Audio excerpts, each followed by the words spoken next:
Hello everyone.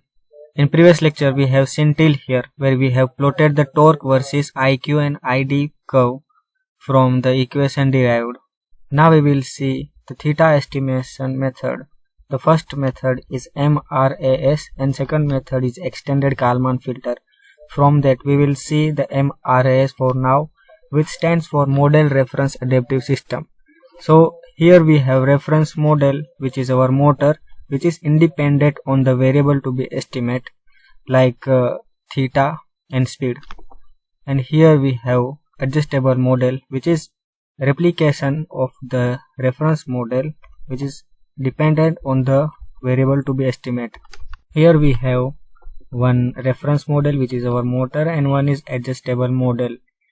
Basically we will take the VD and VQ, the input for the reference model, which is our motor, and it will produce the ID and IQ.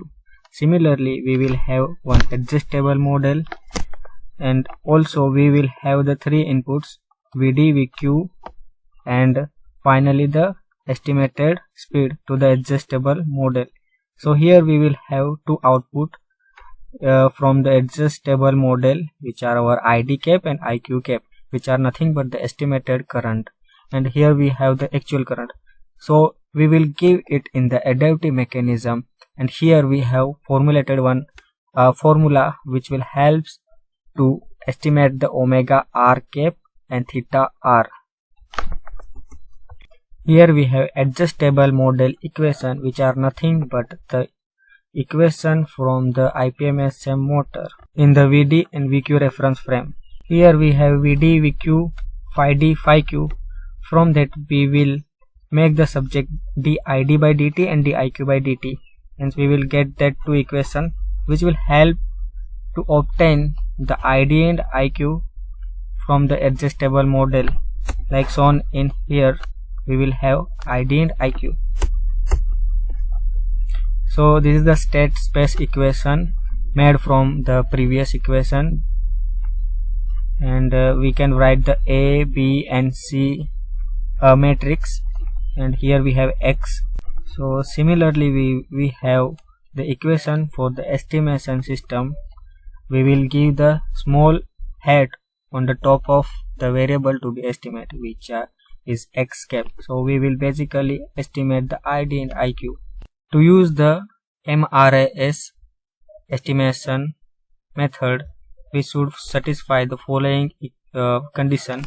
Here we have DC and A cap should be completely observable, A cap I should be completely controllable, and here this condition should be satisfied, and it should be strictly positive and real, which is our transfer function is equal to D into C into SI minus A cap raised to minus 1.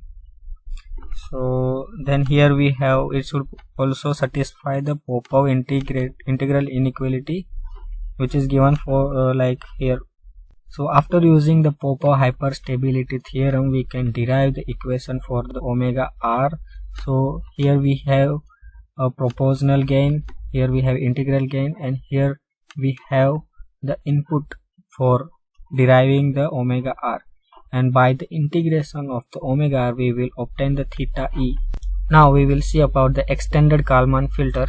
So extended Kalman filter is the basically extension of the Kalman filter, where Kalman filter is the linear system, whereas the extended Kalman filter is the used for the non-linear system. No, in the real world everything is non-linear. So this is the basic block diagram for we will have prediction system and measurement update system. Like we will have one prediction and it will be put into the measurement update, and from measurement update we will get the another variable, updated variable, and again we will put it in the prediction. Likewise we will have our variable estimation. So here at the starting we need the initialization, which is our X and P. P is the covariance matrix, so we will see about that in next slides. Just like we have derived the equation for the VD, VQ and ID, IQ in the MRAS system, we can also define the equation similar to that system. In addition to, we will define the another two variable which are d omega r by dt and d theta e by dt. And here is the state space model equation derived from the previously shown equation. So here we need to do a discretization, which is nothing but to obtain the discrete value of the variable from the state space equation. Here we have x dot t is equal to axt plus bu t. So we will just discretize and we will get the xk plus 1, and here we have both. From x dot we will get the xk plus 1, which is our prediction. So we will write the state space equation in the discrete manner, so we can write the differentiation in that manner, xk plus 1 minus xk, and then we will write also the another variable which are axk into sample time plus buk into sample time. So after doing several arithmetic modification, so we will get the equation like that. So here we have fd is equal to a into sample time plus identity matrix, and gd is equal to bts. Previous equations shown are for the discretization for xk and yk, but that system are ideal system. So here we can add the wk for the process noise with the covariance q matrix. So that will define the real world scenario in which we will have some process noise with the variable, and vk is nothing but the measurement noise with the covariance matrix r. So here we have measurement and we will add the vk. The first step is the prediction step. We have variable xk k minus 1 and pk k minus 1, where p is the uncertainty in the prediction. So it is nothing but the noise in the prediction. Here we have defined the initial value of the covariance matrix, and q is also nothing but it adds the uncertainty in the covariance matrix. So basically the finalized p matrix is the noise in the prediction. So here we have put all the equation and we have made the equation. This is the Jacobian matrix that we will need to put in the equation. This is the discretized Jacobian that also need to be discretized. Then we have measurement of that state. Now we have xk k plus 1. Here we have the previous measurement and we need to update it. That means it is the correction step. The correction will be done based on the measurement done and the actual value from the prediction. So here the correction factor is our Kalman gain. That second term is there. This is the correction factor. So basically Kalman gain will adjust to which side we should rely for our prediction. And here pk is also the correction in the covariance matrix. Here we have Kalman gain, and r is nothing but the uncertainty in the measurement.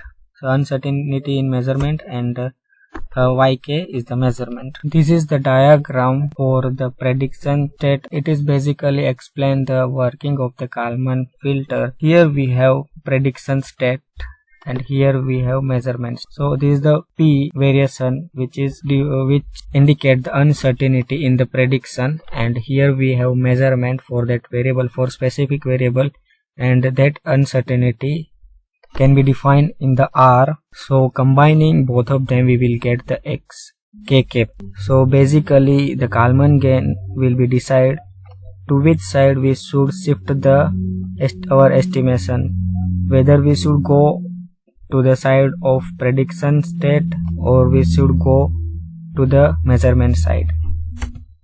So here is the Kalman gain. So Kalman gain, when r tends to 0, that means the uncertainty in the measurement is 0. At that time the Kalman gain will be HD inverse, and if we put the HD inverse in the prediction variable equation, we will get the yk, and yk is nothing but the measurement. So fully the output prediction will be depend on the measurement, because we have uncertainty, less amount of uncertainty, like r tends to 0. That means the uncertainty is 0. In the second case, we have pk tends to 0. That means the uncertainty in the estimation is fully 0. So we should rely on our output on the only prediction rather than the sensor measurement. So here we have, if we Kalman gain for the p tends to 0 is equal to 0. If we put the Kalman gain is equal to 0 to the final state estimation, we will get the xk k minus 1, which is our prediction. So this is the final arrangement with MTPA extended Kalman filter. So we have here speed error, which will go from the speed controller. It will produce the torque, reference torque. From the reference torque, it will produce the ID and IQ, and that reference will be compared with the actual estimated ID cap and IQ cap. From that error will be go from PI controller and produce the VD and VQ. So that is the nothing but the reference voltage for SVPWM. So SVPWM is compatible with the alpha beta. So we will calculate the DQ value of the voltage to the alpha beta, and it will produce the required signal, excitation signal, and to the IPMSM motor to produce the required speed and torque. So here we have a ABC to DQ converter for the current and voltage. So it will used for the extended Kalman filter. Okay, so I have simulated the extended Kalman filter with IPMSM motor. So that's it for the theory part. So if you want to see the simulation, just comment it below and I will make the video about that. Thank you.